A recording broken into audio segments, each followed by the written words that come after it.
Okay, welcome guys. Today we're going to be doing a review of Russian Front. This is the latest game from Hunted Cow Studios. I have the Mac version here, but it's also available on iOS and on other mobile and tablet platforms. So let's jump into this review here. I just want to show you the settings here because this is I'm gonna kind of show you this later. I'm on 2K resolution here, and I have a lot of everything pretty much turned off. Just want to show you that because I'm going to jump into that in a bit. Starting a new game here, you can choose between Axis and Russians. I'm going to choose Axis for right now because they start first. I actually run into my first pro even before I start the game. One cool thing is they do have numerous scenarios here that you can choose from, one from each section of the war, and you do have campaigns here as large as 108 turns, which is kind of cool. I like that. So that's a pro. Alright, so this is a game. Pretty big map. I mean, not massive, but it's pretty big. Enough for a nice grinding session if you're at the DMV or something. That means if you brought your iPad, I don't think you want to bring an iMac with you to the DMV because that'll be a lot to carry with you. Intuitive gameplay, that's my second pro. Obviously, one cool thing I like about this is it's easy to understand what the front line is. You have this red line, and you can clearly see the units I can control. So click, boom. Very easy to move them. You click on it, it shows you where they can move, just like that. Very quick, very simple, the way it should be. Now, selecting a unit that's next to two enemy units. Combat system in this game is pretty easy to understand because you can just click this. It tells you which units you can attack. I can click here. Gives you a kind of a combat advisor. How many projected damage you're going to inflict. How much projected damage you're going to take. Stuff like that. So they lost 2. I lost 3.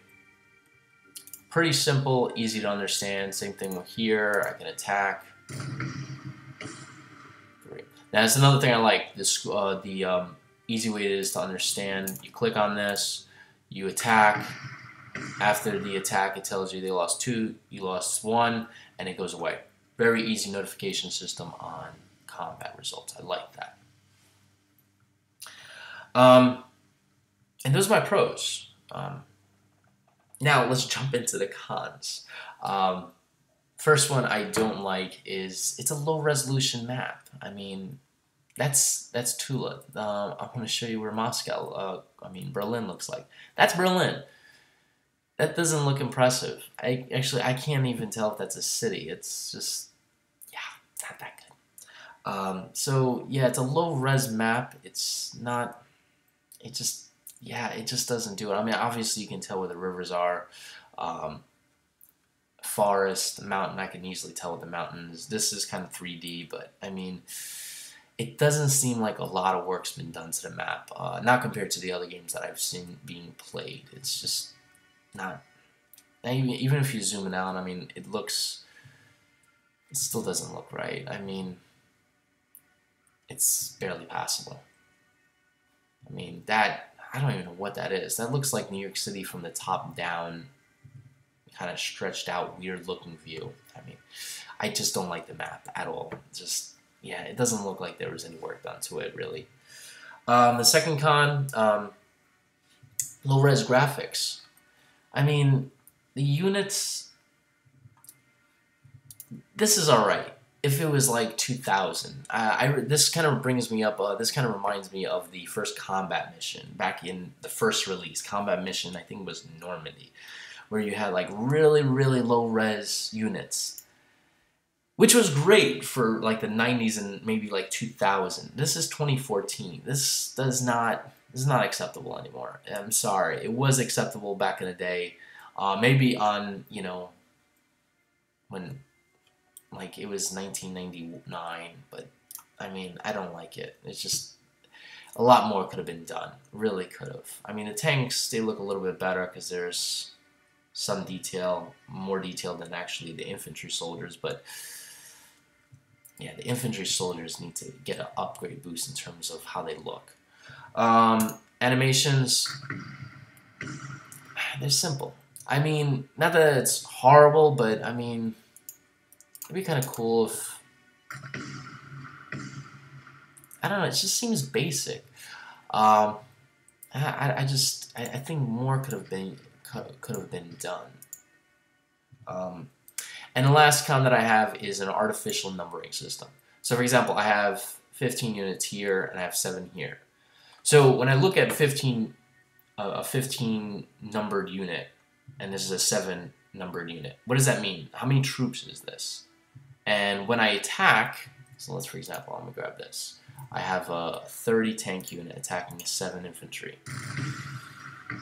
Okay, they lost 3, I lost 2. Now, what does that mean? How many troops did they lose? Like, it loses its kind of substance in, you know, like, in the actual... Like, for example, if this was Hearts of Iron, and I just took a whole tank corps, and I hit an infantry corps, and they lost, let's say, 3,000 men, and I lost 2,000 men, I could understand those losses. And it said I lost 2,000 men and, let's say, 20 tanks. I can feel those losses. I'm like, oh man, I lost 20 tanks. Let me go rebuild another 20 tanks and recruit some more troops. But artificial value system in here, it doesn't immerse yourself in the game. It just doesn't put you there, you know? And I wish a lot of developers would kind of adopt the paradox where you use real numbers,